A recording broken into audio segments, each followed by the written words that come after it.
Okay, so the first thing that we're going to take a look at here is how to create a custom hook in order to take care of all of this auth logic for us. Okay, now when I say custom hook, what I mean is just like how in our app.js component we were able to use state in order for our isLoading and user, and we've done something similar for all of the forms in our application so far as well. Just like we're able to use the built-in hooks like useState and useEffect and useHistory, all of those ones that we've seen before, we're also able to create our own, which basically allow us to encapsulate the interactions of one or more hooks, in just a simple hook that we can use inside any of our components.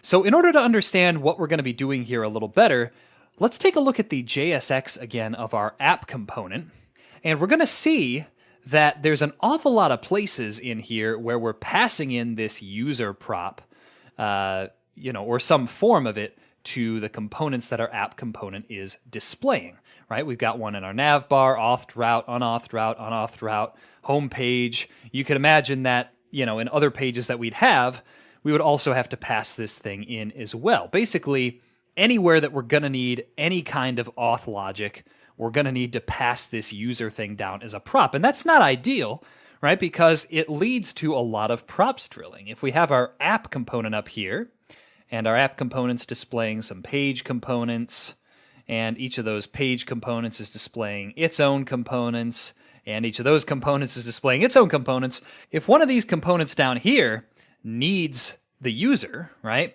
then we really have one of two choices. We can either duplicate all of the logic that we saw up here in these components, which isn't ideal because that involves copying, pasting, code duplication, etc. And the other option is to just pass that user down from our app component, in kind of a waterfall-y kind of way.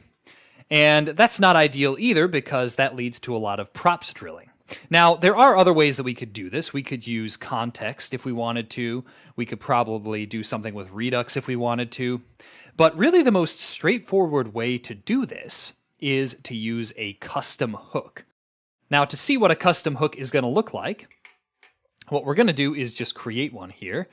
That's probably the simplest way to get started. So let's create a new folder inside our source folder, which we'll call hooks, right? So just like we have components, pages, we're also going to have a hooks folder, which will contain the custom hooks for our application. So inside here, let's create a new file, and we're going to call this custom hook useUser. Yes, it's kind of a silly name, but it really describes quite well, actually, what this custom hook is going to do. Now, before we actually go about creating this useUser hook, let's talk about more or less how we're going to be able to use it from inside other components. Okay, so let's just, let's use our homepage component as an example. If we open that up, we see that right now it's getting user as a prop, and, it's just kind of displaying some basic data from that. So what this is going to look like with our useUser hook, once we've created it, is instead of getting this user through through a prop in our home page, we're going to say something like const user equals useUser. And that will basically take all of the logic that is now in our app component, if we open that up, right? All of this logic with loading a user, subscribing to auth changes, setting this isLoading variable correctly. That's going to take all of that and encapsulate it inside a hook where we'll literally just be able to say this, right? To have this line in any component that needs it. Now that eliminates the need for props, right? We won't need to have a user prop in our home page. And it also, on the other side, eliminates the need to actually pass those props down to those components as we're seeing so many times inside our app component here. So that's going to be how our useUser hook works. It's literally just going to allow us to drop user authentication logic into our components using a single line of code, which is pretty cool. So what does this look like? Well, what we're going to do essentially is, like I said, we're going to recreate a lot of the logic that was in our app component. And basically we're going to return that from this hook so that any component that uses it will be able to we'll be able to access that user. We'll be able to see whether the user's loading. And later on, we'll actually even see that this will allow us to, we'll be able to return functions from this custom hook that will make it so that our components such as, let's take a look here, components such as our logout button won't have to have this logout functionality inside of there. They'll just be able to say something like const logout equals use user. Okay, so we'll see how to do that shortly.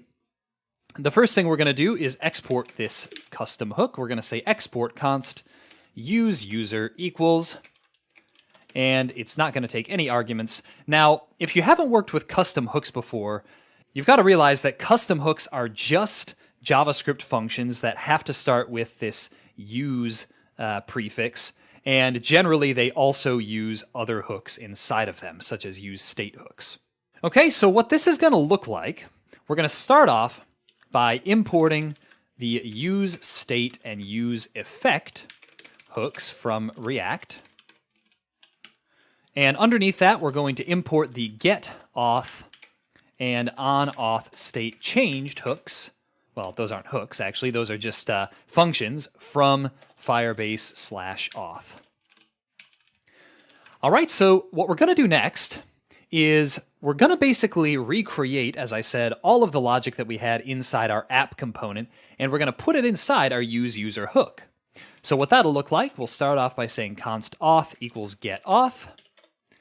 We're going to define an isLoading and user state variables. So we'll say const isLoading set isLoading equals use state. That's going to start off as not auth.currentUser.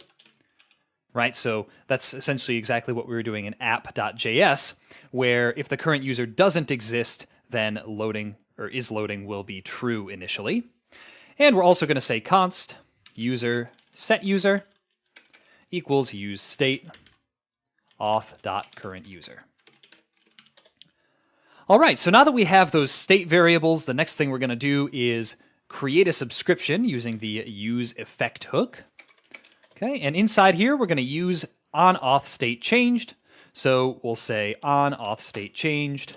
We're going to pass the auth as the first argument. And for the second argument, we're going to say user. We're going to set the user state to user. And we're going to set isLoading to false. All right, and then we're going to basically cancel this subscription when the component that's using this hook unmounts. So to do that, all we have to do, in our app component, what we did is we said const cancel subscription equals on auth state changed, and then we returned cancel subscription. All we really have to do if we want to do that is just say return on auth state changed, and that will automatically take care of canceling the subscription when the component that's using this hook unmounts. Okay, so the other thing we're going to do is add auth as a dependency to this use effect hook.